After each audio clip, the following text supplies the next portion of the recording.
Hello, my name is Ioana Vlad, and today I'm presenting preliminary findings on benchmarking selected diet and physical activity policies in 5 European countries.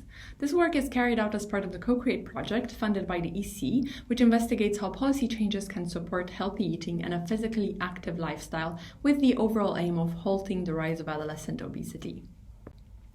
The link between healthy nutrition and physical activity levels and the risk of developing non-communicable diseases is well established. To lower this risk, governments are advised to design and implement a comprehensive set of policy actions. The Nourishing and Moving benchmarking tools, structured around the Nourishing and Moving policy frameworks, were developed to assess the strength of the policies that make up a comprehensive approach to diet and physical activity policy. The tools comprise indicators and associated policy attributes that have been derived through an evidence review, followed by an extensive consultative process. They are aspirational in the sense that policies are benchmarked against these attributes regardless of whether any country had implemented such policies. The aim of this work is to assess the design of national level government policies and to compare the strength of policy design across countries.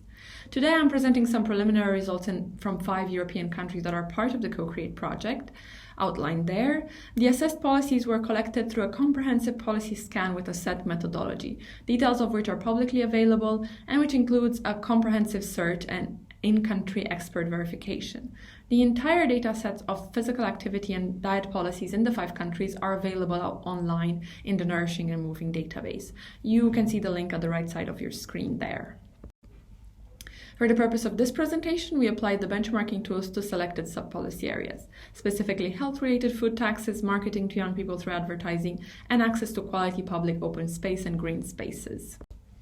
Before I move on to results, I want to show you how we use the benchmarking tool. Here you can see the benchmark for access to quality public open space. The first column on the left shows the policy area. The second names the benchmark. This is one of the 6 benchmarks in this policy area. Then you can see the policy attributes for each question and their associated score. The last 2 columns present the scale and the maximum score for each question. Finally, a percentage score is calculated. Please do note that we are presenting preliminary results today, therefore some of the scores may change in the future as we are still adjusting the overall scale. Here you can see preliminary findings for the 5 countries regarding health-related food taxes. First, you can notice that all but Netherlands have adopted this kind of policy. Interestingly, one of the first countries in the world to adopt the sugar tax, Norway, rescinded this policy this very year. Out of the remaining 3 countries, they all score relatively high, with some variation coming from whether implementation considerations are clearly outlined in the policy design. One missed opportunity across the 3 countries is not using a nutrient profile model to design the tax, which in turn allows for unjustified exemptions. Moving on to marketing restrictions, countries score lower here, and also there is significantly more variation in their scores. This variation comes from the age to which restrictions apply, as well as the types of media they target. If you look at Norway, broadcast restrictions apply to under 18-year-olds, whereas digital advertising restrictions apply to under 13-year-olds, thus missing older adolescents. Nutrient profiling is also important here. Portugal and the UK use nutrient profiling to define unhealthy foods, but the Netherlands, Norway, and Poland do not and lose points because of this.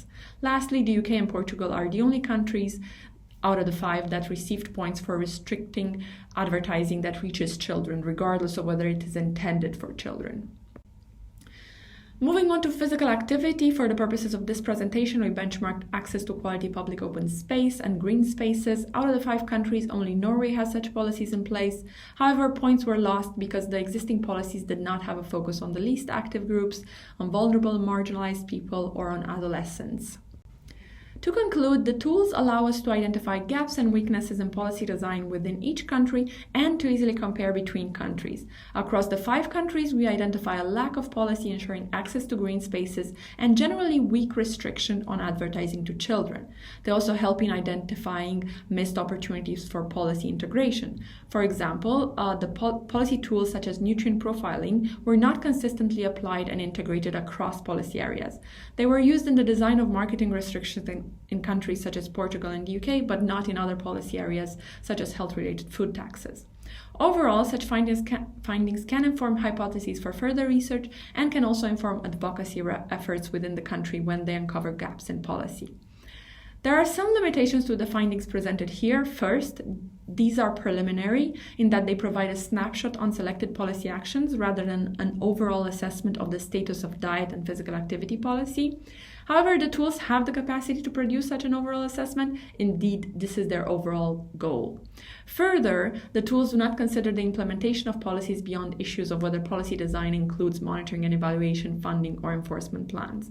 Despite these limitations, these are useful tools that can be applied by policymakers, researchers, and civil society to inform advocacy for and robust design of diet and physical activity policies. As a next step, the benchmarking tools will be applied to a total of 27 European countries, with the end goal being to produce a policy index to assess the status and diet and physical activity policy across Europe. Thank you very much for your attention today.